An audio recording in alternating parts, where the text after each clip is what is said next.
보리떡 7개와 물고기 2마리를 가지고 4,000명의 남자를 먹이신 그런 기적의 사건이 기록되어져 있습니다. 우리 얼마 전에 이와 유사한 사건을 함께 나누었습니다. 보리떡 5개와 물고기 2마리로 남자만 5,000명 먹이신 사건을 우리가 함께 나누었습니다. 그게 바로 14장에 나타나 있는 사건이었습니다. 근데 15장에 이와 유사한 사건이 또 등장합니다. 어떤 사람들은요, 이 마태가 같은 사건을 이렇게 혼동해서 그것이 2번 일어난 것으로 착각을 해서 이것을 적어 놓은 것이다 라고 이야기하는 사람도 있습니다. 또 어떤 사람들은요, 이것 봐, 이게 정확하게 그 같은 사건이 어떻게 되었는지 잘 기억도 못하면서 이것을 혼동해서 2개로 쓴 거 보니까 이 원형적인 원래 사건은 없었던 거야 라고 이야기하는 사람들도 있습니다. 그런데요, 이 2개의 사건은 같은 사건이 아니라 전혀 다른 사건임을 명확하게 드러내고 있습니다. 겉으로 드러나는 것은 보리떡 5개와 7개 먹은 사람이 4,000명, 5,000명 이렇게 다릅니다. 그것 말고도 실제로 직접적인 원인이 다른 그 이유는 잘 모르는데 숨어져 있습니다. 이 본문에 숨어져 있습니다. 14장에 기록되어져 있는 오병이어의 기적은 예수님께서 무리들을 가르쳐서 뭐라고 말씀하시냐면, 둘러 앉았는데 잔디밭 위에 둘러 앉습니다. 풀밭 위에 둘러 앉습니다. 그런데 이 칠병이어의 기적은 땅바닥에 둘러 앉습니다. 아유, 목사님 그게 무슨 큰 차이입니까? 라고 이야기하실지도 모르겠습니다. 근데 이것은 굉장히 큰 차이입니다. 왜냐하면요, 이스라엘은요, 일기가 봄에는 비가 내려서 그 산에 이 풀들이 자라서 풀밭이 자연스럽게 형성이 되어집니다. 그런데 여름철이 되면 건기가 와서 이 풀들이 다 말라서 마른 땅처럼 되어버립니다. 그래서 분명히 계절이 다릅니다. 하나는 봄철에 있었던 사건이고 또 하나는 여름철에 있었던 사건이라는 것이죠. 또한 큰 차이가 있습니다. 그 차이는 무엇이냐면, 앞에 오병이어의 기적은 유대인들을 위한 기적이었습니다. 유대인들이 많이 살고 있는 지역에서 유대인들을 위한 기적이었고, 그리고 이 칠병이어의 기적은 이방인들이 살고 있는 데가볼리 지역, 이 이방인들이 갈릴리 동남부 지역에 있는 그 이방인들이 살고 있는 그 지역에서 일어난 것이라는 겁니다. 이게 또 왜 큰 차이냐 하면, 이 칠병이어의 기적이 기록되어 있는 이 사건 바로 위에는 예수님께서 이방인들의 지역에 가셔서 그곳에 병자를 고치시는 일들이 기록되어져 있습니다.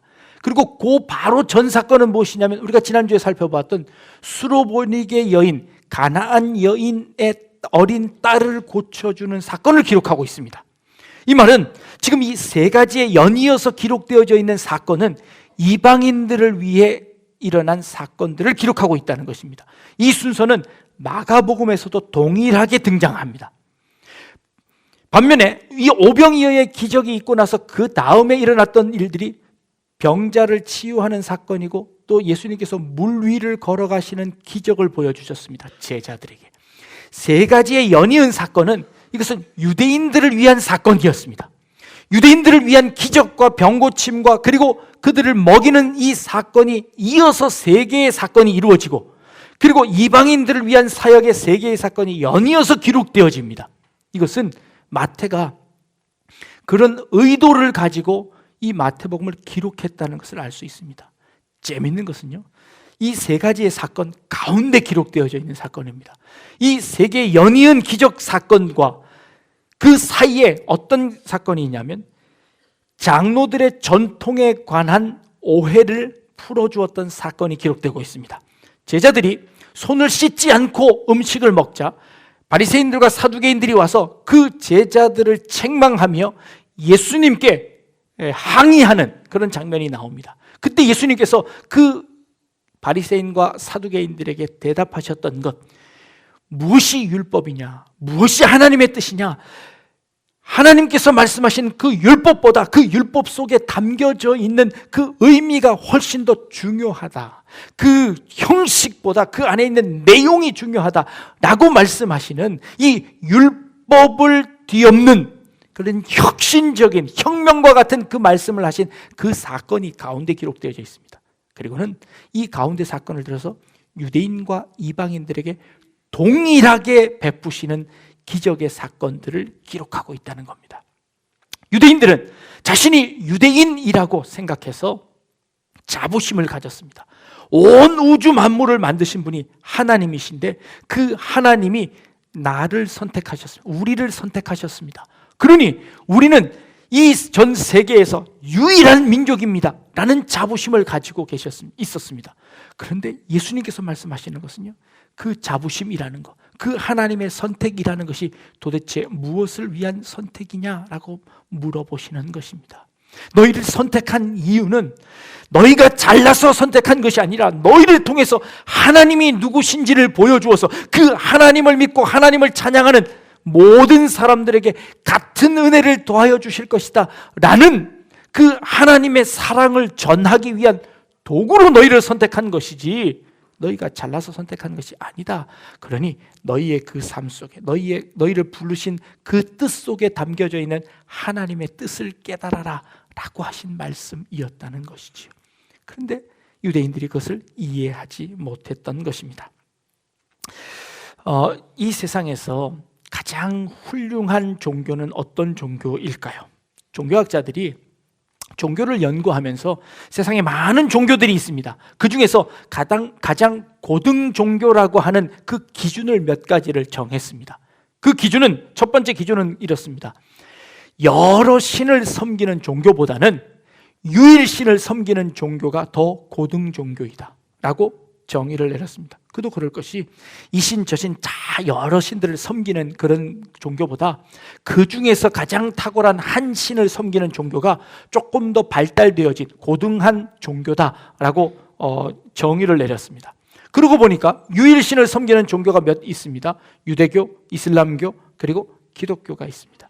자, 그렇다면 이 세 개 종교 중에서 더 고등한 종교는 어떤 종교일까? 네, 그 기준은 무엇일까요? 그 종교가 가지고 있는 윤리관이 확실하고 그 윤리가 강하게 강조되는 종교가 훨씬 더 고등한 종교다라고 이야기를 합니다. 그렇다면 이 세 개의 종교 중에서 가장 윤리관이 확실한 종교는 어떤 종교일까요? 예수님께서 말씀하신 사랑으로 그 모든 윤리를 다 세우신 그 이 기독교가 가장 훌륭한 종교다라고 말할 수 있습니다. 우리가 믿고 있는 기독교가 가장 고등한 종교라는 겁니다. 자, 그러면 여러분들 어떤 생각이 드시나요? 그렇지, 내가 믿고 있는 종교가 제일 좋은 종교야 라고 생각하실 수 있을 겁니다. 그런데요, 이걸 인정해 주는 종교는 우리들밖에 없습니다. 사실은 우리가 정해놓고 우리가 제일 잘났다고 하는 겁니다. 다른 종교에서는 그것을 인정할까요? 전혀 인정하지 않습니다. 그렇다면 훌륭한 종교라는 것은 무엇을 의미하는 것일까요? 잘 모르겠는데요.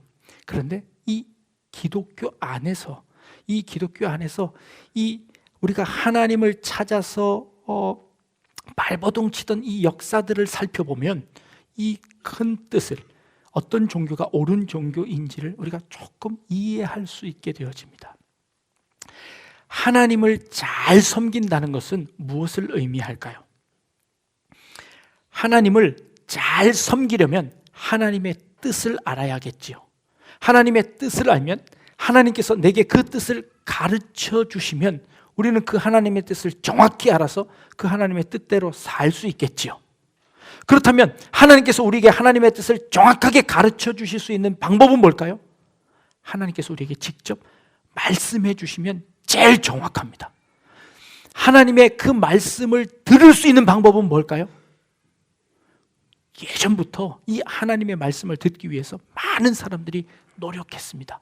어떻게 하면 하나님의 말씀을 잘 들을 수 있을까요? 먼저는 내 마음의 죄를 깨끗하게 씻어야지 하고 마음의 죄를 깨끗하게 씻고 깨끗한 마음으로 하나님 앞에 기도했습니다.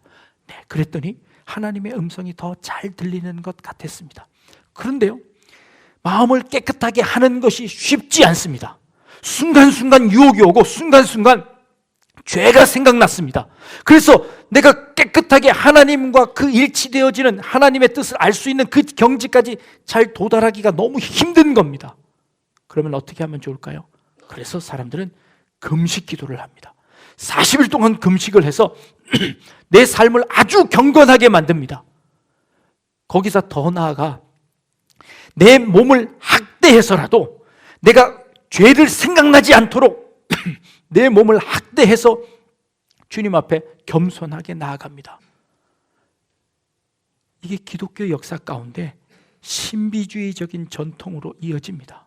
그렇게 했더니 하나님의 뜻을 더 잘 알고 내가 내 마음을 비우고 하나님과 합일되는 그 경지에 이르게 되더라라고 고백하는 사람들이 많아졌습니다.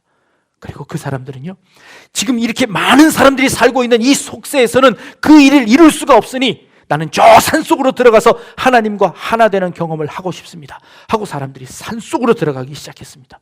그래서 산속에서 음식을 먹지 않고 굶어가면서 그 하나님의 은혜를 기다리는 겁니다. 그래서 사람들이 산속으로 올라갑니다. 사진을 하나 보여드릴게요. 자, 그리스에 가면요, 저기 깎아지른 듯한 절벽이 있는데 그 절벽 위에 수도원이 있습니다. 어마어마하죠. 저 지역이 이렇게 높은 바위산들이 많이 있습니다. 약 24개 이상의 봉우리가 있는데요, 그곳에 봉우리마다 다 저런 수도원을 만들어 놓았습니다. 저 꼭대기 어떻게 올라갔을까요? 다음 사진 한번 보여주실까요? 저기를 어떻게 올라갔을까요? 네, 이렇게 올라갔습니다. 저 돌 계단을 타고 저 수도원 꼭대기로 올라가는데요, 원래 저 돌 계단은 없었습니다. 나중에 후대에 사람들이 그 관광하고 올라가기 위해서 만든 돌 계단입니다.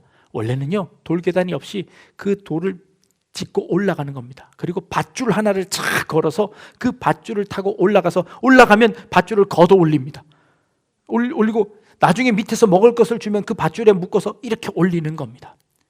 처음에는요, 저 집도 없었습니다. 저 바위산에 동굴을 파고 그 속에 들어가서 수도를 하고 수련을 했던 그 수도사들이 그 위에 있었습니다. 그런데요, 그분들이 그곳에서 수도하는 동안에 하나님과 만나는 체험을 했습니다. 와, 그러자 그 소문이 점점 퍼지기 시작했습니다. 야, 그곳에 가면 하나님과 직접 대화하는 사람이 있대 라고 하니까 사람들이 그곳에 몰려가기 시작했습니다. 한두 사람이 와서 그곳에서 기도를 받았겠지요. 그 사람에게 조언을 받았겠지요. 그 사람이 밀려오는 사람들을 감당할 수 없었습니다. 점점 사람이 많아지자 어떻게 했을까요? 동굴 갖고는 안 되겠구나. 여기다가 이 수도원을 만들자. 돈이 많아졌습니다. 사람이 찾아오니까요. 그래서 수도원을 만들었습니다. 지었습니다. 마지막 보여드렸던 그 사진은요, 바로 위에 있는 수도원에서 찍은 사진입니다.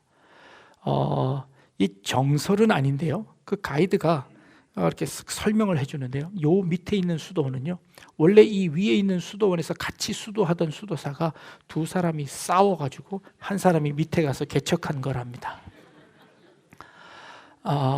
수도하러 올라간 사람들이 서로 싸워서 마음이 안 맞아서 다른 곳에 가서 수도하겠답니다.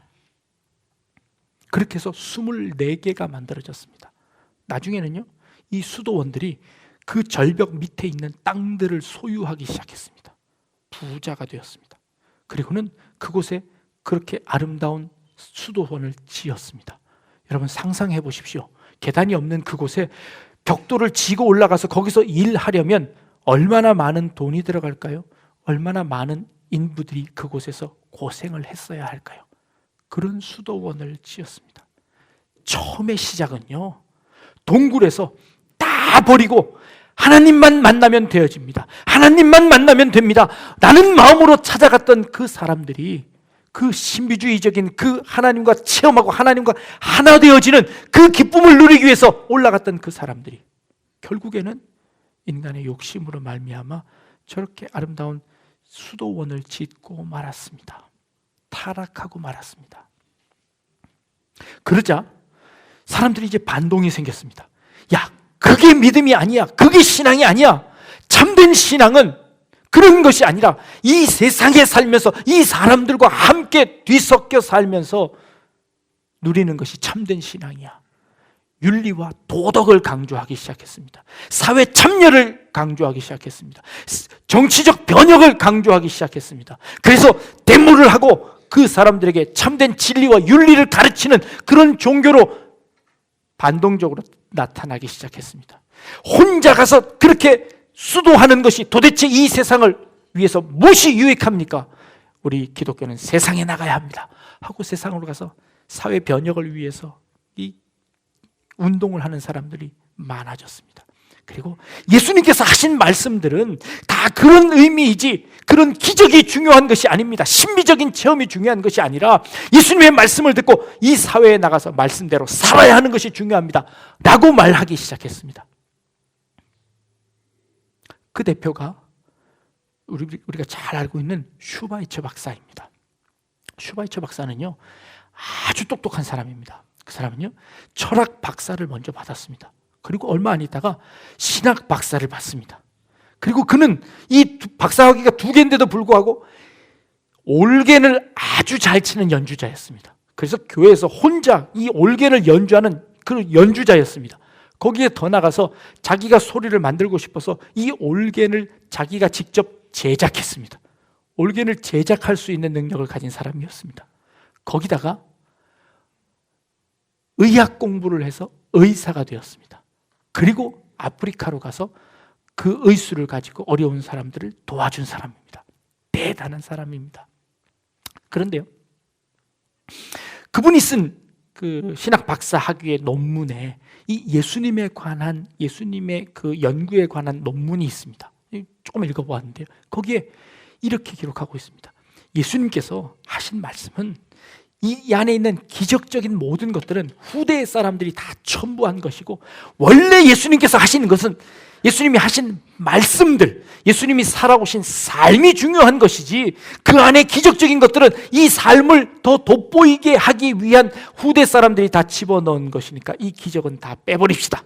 그리고 예수님이 하신 말씀만 우리가 잘 들읍시다 해서 이 안에 있는 모든 기적을 다 빼버리고 예수님의 말씀만 뽑았습니다. 그리고 그 말씀을 들었더니 예수님의 말씀은 어려운 사람들과 힘든 사람들과 함께 살라고 하신 그 말씀이니 나도 그 말씀대로 살겠습니다 라고 하며 의술을 배워서 의사가 되어서 그리고 나서 아프리카에 가서 그 의술로 어려운 사람을 도와주는 일들을 감당했던 것입니다. 대단하죠? 이게 참 믿음일까요? 그런데요, 이 후대에 전해지는 말입니다. 이 아프리카로 선교를 떠나던 이 슈바이처 박사는요, 그 짐 속에 저 큰 올겐을 들고 갔답니다. 올겐을 들고 아프리카로 선교를 갔습니다. 올겐을 들고 가려면 얼마나 많은 노예들이 있어야 할까요? 아프리카까지 배에다가 그 올겐을 싣고 아프리카까지 가서 그것을 날라서 거기서 자기가 올겐 연주를 했습니다. 윤리는요, 결국에 자기 만족으로 갈 수밖에 없습니다. 사회 참여는 결국에 자기 만족으로밖에 갈 수 없습니다. 나중에 그 원주민들이요, 슈바이처 박사를 이렇게 평가했다고 합니다. 그는 자기 자신을 위한 일을 하고 갔습니다. 그런데 반면에 이 아프리카에서 같이 선교했던 리빙스턴이라는 선교사가 있습니다. 리빙스턴 선교사는 그 아프리카에서 죽었습니다. 나중에 한 3년 후에 그 다른 분이 선교사님이 가서 그 원주민들에게 리빙스턴에게 물어보았습니다. 리빙스턴은 도대체 어떤 사람이었습니까? 그는 우리를 사랑했던 사람이었습니다. 그가 뭘 전했는지, 그가 무슨 종교를 가든 그게 중요한 게 아니라 그는 우리를 사랑하는 사람이었습니다 라고 이야기하더랍니다. 이게 선교라는 것이죠. 자, 기독교는요, 기독교의 역사는 신비주의로 치닫거나 혹은 윤리나 도덕 종교로 치닫거나 이 두 가지로 계속 반동적으로 왔다 갔다 했습니다. 어떤 것이 옳은 종교인가요? 기독교에 신비적인 것을 다 빼버리면 그것이 참된 종교가 될 수 있나요? 아니죠. 기독교 안에는 신비로운 것들이 참 많습니다. 그러나 그것이 목적이 아닙니다.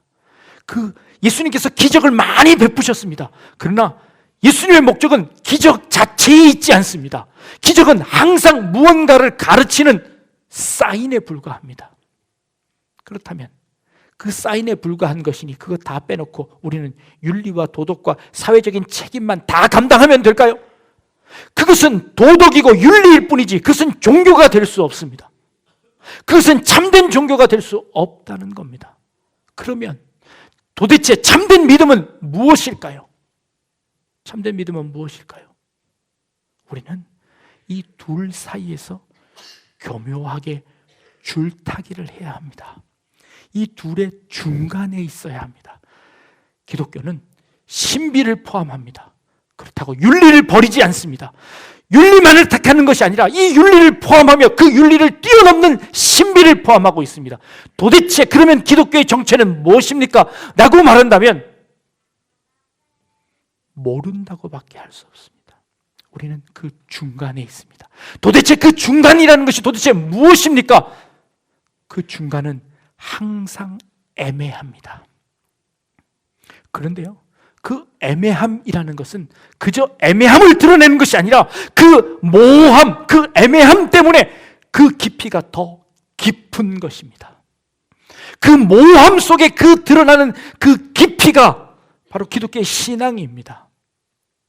예수님께서 현장에서 가늠하다 잡힌 여인을 데리고 와서 이 여인을 어떻게 하면 좋습니까? 라고 하는 그들에게 예수님께서 말씀하십니다. 죄 없는 자가 먼저 돌로 쳐라 라는 겁니다. 모세의 율법은 죄 있는 자는 돌로 쳐서 죽이는 것이 모세의 율법입니다. 예수님이 그렇게 하지 말라고 하지 않으셨습니다. 돌로 치라고 하십니다. 그런데 죄 없는 자가 먼저 치랍니다. 예수님의 의도는 무엇일까요? 그 여인을 사랑하신 것입니다. 그래서 그 여인에게 기회를 주시고 싶은 것입니다. 그런데 어떻게 기회를 줄 수 있나요? 율법을 어겨가면서 기회를 주시나요? 아니요. 율법을 지키십니다. 그러나 그 여인을 살려내십니다. 그 여인에게 다시 기회를 주십니다. 예수님이 이 중간을 오묘하게 그 애매함을 그 가운데 예수님이 위치해 있습니다. 신앙이라는 것은 바로 그런 것입니다. 오늘 예수님께서 이 칠병이어의 기적을 베푸시는 동기가 무엇입니까? 3일 동안 나와 함께 있어서 그들이 먹을 것이 아무것도 없습니다. 그냥 내보내면 그들이 가다가 길에서 굶어 지쳐 죽을지도 모르겠습니다. 그들을 불쌍히 여기사 그들에게 이 기적을 제공하시는 겁니다. 주님이 기적을 제공하신 이유가 무엇입니까? 그들을 불쌍히 여기셔서 기적을 베푸신 겁니다. 기적이 목적이 아니라 그 사람들 한 사람 한 사람 한 영혼 한 영혼들이 불쌍해서 그 영혼들을 살려내기 위해서 기적이란 방법을 사용하셨습니다. 기적이 목적이 아니라 그들을 사랑하는, 그들을 불쌍히 여기는 그 마음이 훨씬 더 중요하다는 겁니다. 이게 신앙입니다. 이게 우리가 가지고 있는 이 기독교 신앙의 위대함입니다. 도대체 그 위대함이 뭔데? 나는 잘 모르겠어. 애매함 속에 그 위대함이 있습니다. 그 모호함 속에 그 위대함이 있습니다. 어떤 분이 와서 이야기합니다. 목사님, 이 교회가 이런 일을 해야 되지 않습니까? 맞습니다. 그런 일을 해야 합니다. 다른 분이 와서 아니 교회가 어떻게 거기만 할 수 있습니까? 이걸 해야죠. 그것도 맞습니다. 둘 다 해야 합니다. 여러분들의 인생에서 여러분들은 모든 인생의 답을 가지고 있습니까? 여러분들의 신앙에서 여러분은 그 신앙의 올바른 정답을 가지고 계십니까? 정답이 도대체 뭡니까? 우리 인생에서 올바른 신앙의 정답이라는 것이 도대체 무엇입니까? 알 수 있습니까? 모릅니다. 모른다고 아무것도 안 합니까? 아니요. 그 모름 속에, 그 애매함 속에, 그 모호함 속에 깊이가 있는 것입니다. 그 깊이를 주님이 우리에게 말씀하고 계십니다. 그 신비주의와 그 윤리와 그 둘 사이에 그 간격 속에 더 깊은 신앙의 깊이가 숨어 있다는 것을 말씀하고 계십니다. 우리의 신앙은 바로 그 깊이를 깨달아가는 것입니다. 이게 진짜 센 겁니다. 하나님의 뜻이 무엇일까요? 어떻게 사는 게 옳은 걸까요? 어떻게 살아야 하나님의 뜻대로 사는 걸까요? 그럼 여러분은 뭐라고 대답하시나요? 예배 빠지지 않고 11조하고 봉사하고 헌신하고 정답인가요? 그렇게 물어보면 글쎄요 하고 대답하는 겁니다. 이게 센 겁니다. 이게 센 믿음입니다. 어떤 게 옳은 길일까요? 잘 모르겠습니다 라고 대답합니다. 이게 더 신앙이 깊은 사람입니다. 잘 모르기 때문에 아무것도 하지 않는 것 아니고요. 잘 모르기 때문에 더 겸손하게 하나님의 뜻이 무엇인지 찾아서 간구하는 겁니다. 그 하나님의 뜻을 찾기 위해서 더 고민하고 더 노력하고 그 하나님의 뜻대로 살기 위해서 더 발버둥치는 더 치열함이 그 속에 있습니다. 그런데 정답은 잘 모르겠습니다. 정답은 잘 모르겠습니다. 이게 신앙입니다. 자기만 옳은 것처럼, 자기만 옳다고 외치는 사람처럼 미련한 사람 없습니다. 우리의 신앙 가운데 하나님께서 이 모호함을 우리에게 주십니다. 때로는 하나님께서 우리의 기도에 전혀 응답하시지 않는 오랜 기다림을 주십니다. 그 기다림 속에서 우리는 그 하나님의 모호함의 애매함의 깊이를 깨닫게 하시는 겁니다. 하나님의 그 놀라운 하나님의 뜻에 그 깊은 우물물을 끌어올리는 것입니다. 이게 참된 신앙인 줄 믿습니다. 우리 성도님들 한 분 한 분들이 그 깊이를 경험할 수 있기를 바랍니다. 얕은 물에서 이게 진리다, 이게 정의다, 이게 옳음이다 라고 서로 싸우는 그 싸움이 아니라 한 걸음 더 뒤에 물러서서 그 깊음을, 그 깊은 우물 속에서 솟아나는 그 주님의 놀라운 은혜들을 누릴 수 있기를 바랍니다. 그것을 깨달을 수 있기를 바랍니다. 기도하겠습니다. 하나님, 하나님의 뜻이 어디 있는지 알지 못하고 우리 인생이 어디를 향하여 가는지 알지 못하고 내 삶 가운데 이루어지는 많은 일들 가운데 모르는 것들이 훨씬 더 많지만 그러나 그 모름을 통하여서 그 하나님의 깊이를 우리에게 설명하시는 그 하나님의 놀라운 뜻들을 저희들이 발견할 수 있도록 인도하여 주옵소서. 우리의 인생 앞에서 겸손하게, 겸허하게 이 삶을 받아들이고 그 삶을 하루하루 살아낼 수 있는 저희들의 삶이 될 수 있도록 인도하여 주옵소서. 감사드리며 예수님의 이름으로 기도합니다. 아멘.